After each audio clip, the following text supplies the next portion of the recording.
নমস্কার আমার সকল ষষ্ঠ শ্রেণীর ভাই বোনেরা, আশা করি তোমরা সকলেই খুব ভালো আছো। সামনে তো তোমাদের প্রথম পর্যায়ক্রমিক মূল্যায়ন, আর তার জন্যই নিয়ে চলে এসেছি বাংলা বিষয় থেকে বেশ কয়েকটি গুরুত্বপূর্ণ প্রশ্নোত্তর নিয়ে।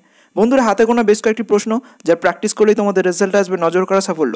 তাই ভিডিওটি অবশ্যই শেষ পর্যন্ত দেখবে। তো চলো কথা না বাড়িয়ে ভিডিওটি শুরু করা যাক।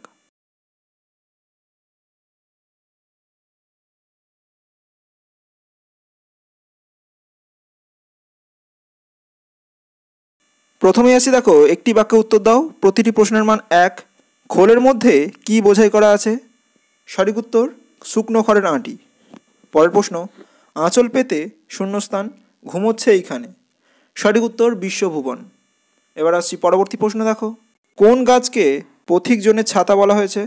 সঠিক উত্তর অশ্বত্থ গাছকে। পরের প্রশ্ন, শঙ্করের স্বপ্নে বাতাসের রং কী? সঠিক উত্তর নীলচে। পরের প্রশ্ন, শঙ্করের বাবার নাম কি? সঠিক উত্তর অভিমন্যু সেনাপতি। এবার আসছি পরবর্তী প্রশ্নে, ভর দুপুরে শব্দটির অর্থ কী?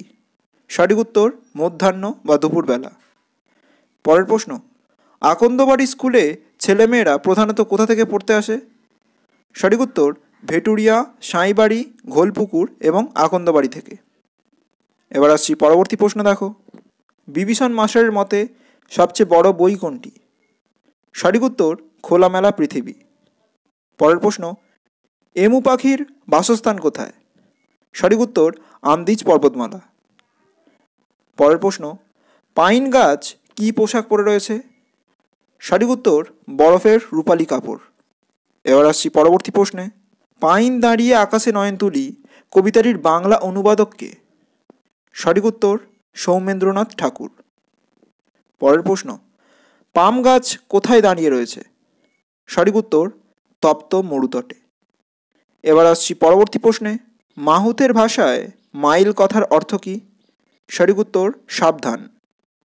পরের প্রশ্ন, ক্যাস্টাং সাহেব কত বছর বন্য জন্তুদের সঙ্গে থেকেছেন? সঠিক উত্তর 40 বছর।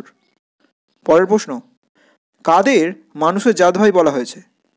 সঠিক উত্তর শিম্পাঞ্জি ও ওরাংদের। এবার আসছি পরবর্তী প্রশ্নে, দেখো কারা স্বভাবতই নীরব? সঠিক উত্তর জঙ্গলের পশুরা। পরের প্রশ্ন, মাহুতের ভাষায় ভরি শব্দের অর্থ কী? সঠিক উত্তর পিছনে যাও। পরের প্রশ্ন, কার সাথে কবির গলায় গলায় ভাব হয়েছে?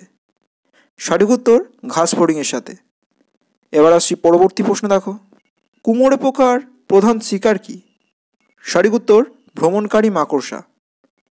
পরের প্রশ্ন, কুমোরে পোকা কী দিয়ে বাসা নির্মাণ করে? সঠিক উত্তর ভিজে কাদামাটি। পরের প্রশ্ন, কুমোরে পোকার গায়ের রং কী?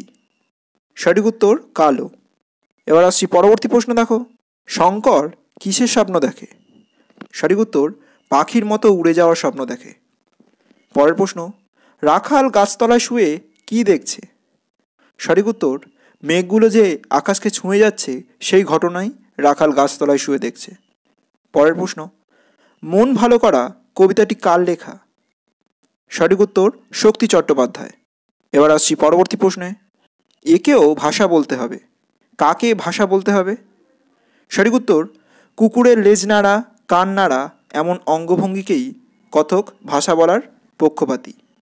পরের প্রশ্ন, স্বপ্ন দেখে সে দিনরাত দুলে দুলে, কে কিসের স্বপ্ন দেখে? সঠিক উত্তর পাইন গাছ তপ্ত মরুতটে দাঁড়িয়ে থাকা পাম গাছের স্বপ্ন দেখে। এবার আসছি পরবর্তী প্রশ্নে, কুমোরে পোকা কখন বাসা তৈরি করে? সঠিক উত্তর ডিম পাড়ার সময় হলে। পরের প্রশ্ন, কার বুক বেদনায় ভরা? সঠিক উত্তর পাম গাছের বুক। এবার আসছি পরবর্তী ভাগে, সংক্ষিপ্ত বাক্যে উত্তর দাও যার প্রতিটির মান 2। প্রথম প্রশ্ন, অশ্বত্থ গাছকে পথিক জনের ছাতা বলা হয়েছে কেন? তার কারণসহ উল্লেখ করতে হবে। পরের প্রশ্ন, ভর দুপুরে কবিতায় নদীর ধারে কোন দৃশ্য কবিতায় ফুটে উঠেছে তা তোমাদের উল্লেখ করতে হবে। এবার আসছি পরবর্তী প্রশ্ন, দেখো স্বপ্নে সে অনেক কিছু জানতে পেরেছে, কার স্বপ্ন দেখার কথা এখানে বলা হয়েছে, আর স্বপ্ন দেখে সে কি জেনেছে তা তোমাদের উল্লেখ করতে হবে। পরের প্রশ্ন, কি দেখছিলে বাইরে? বক্তাকে। এর উত্তরে শঙ্কর কি বলেছিল? এবার আসছি পরের প্রশ্ন, দেখো বরফের দেশের পাইন গাছ মরুভূমির পাম গাছের স্বপ্ন দেখে কেন? পরের প্রশ্ন, তাই তারা স্বভাবতই নীরব, কাদের কথা এখানে বলা হয়েছে আর তাদের এই স্বভাবগত নীরবতার কারণই বা কী তা তোমাদের উল্লেখ করতে হবে। এবার আসছি পরবর্তী প্রশ্ন। দেখো, কবির সঙ্গে ঘাসফড়িংয়ের নতুন আত্মীয়তা কিভাবে গড়ে উঠেছিল? পরের প্রশ্ন, আমি কথা দিয়ে এসেছি, কে কাকে কি কথা দিয়ে এসেছে তা তোমাদের উল্লেখ করতে হবে। এবার আসছি পরবর্তী প্রশ্নে। কুমড়ো পোকার বাসা বানানোর প্রক্রিয়াটি নিজের ভাষায় উল্লেখ করো। পরের প্রশ্ন, কুমড়ো পোকা কিভাবে শিকার সংগ্রহ করে তা নিজের ভাষায় উল্লেখ করো।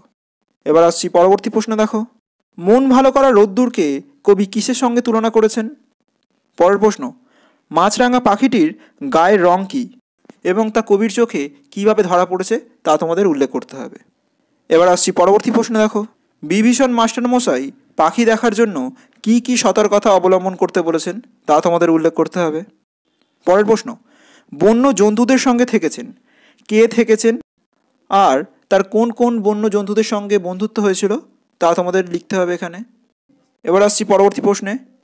আঁচল পেতে বিশ্বভুবন ঘুমোচ্ছে এইখানে, ব্যাখ্যা করো। অর্থাৎ এই উক্তিটির মধ্যে দিয়ে কবি কী বোঝাতে চেয়েছেন তা তোমাদের উল্লেখ করতে হবে।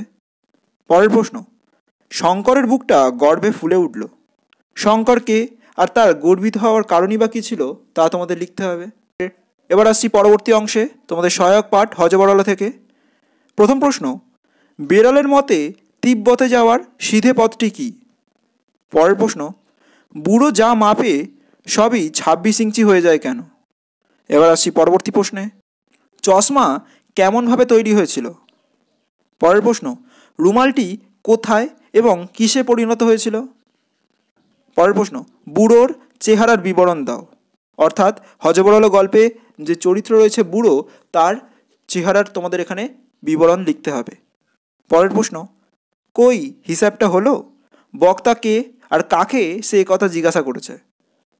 এবার আসছি পরবর্তী অংশে ব্যাকরণ থেকে। দেখো, মৌলিক শব্দ বা সিদ্ধ শব্দ কাকে বলে, দুটি উদাহরণ দাও। পরের প্রশ্ন, যৌগিক শব্দ বা সাধিত শব্দ কাকে বলে, এর দুটি উদাহরণ দাও। এর পাশাপাশি বন্ধুরা এই দুটির পার্থক্য তোমরা ভালোভাবে করে রাখবে। এবার আসছি পরবর্তী প্রশ্ন। দেখো, পূরণবাচক শব্দ কাকে বলে, এর পাশাপাশি এর উদাহরণও তোমরা করে রাখবে। পরের প্রশ্ন, সন্ধি বিচ্ছেদ করো। ততোধিক, দূরাত্মা, চতুষ্পদ, নিষ্কাম।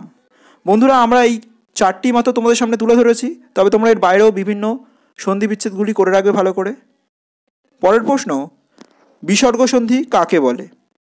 এবার আসছি পরবর্তী প্রশ্নে। নিম্নলিখিত শব্দগুলির ব্যুৎপত্তি ও প্রচলিত অর্থ লেখো। অর্থাৎ নিচে যে শব্দ রয়েছে তার ব্যুৎপত্তি ও প্রচলিত অর্থ যে কোনো একটিও পড়তে পারে, আবার দুটিও আসতে পারে। মৃগ, মন্দির, অন্ন ও পঙ্কজ। বন্ধুরা আজ এ পর্যন্তই। ভিডিওটি ভালো লাগলে অবশ্যই লাইক করে দেবে এবং তোমার বন্ধুদের মধ্যে যতটা বড় ভিডিওটি শেয়ার করে দেবে। চ্যানেলটিতে নতুন হলে সাবস্ক্রাইব করতে কিন্তু একদম ভুলবে না। দেখা হচ্ছে পরের ভিডিওয়ে, ততক্ষণ সুস্থ থেকো, সাথে থেকো। নমস্কার।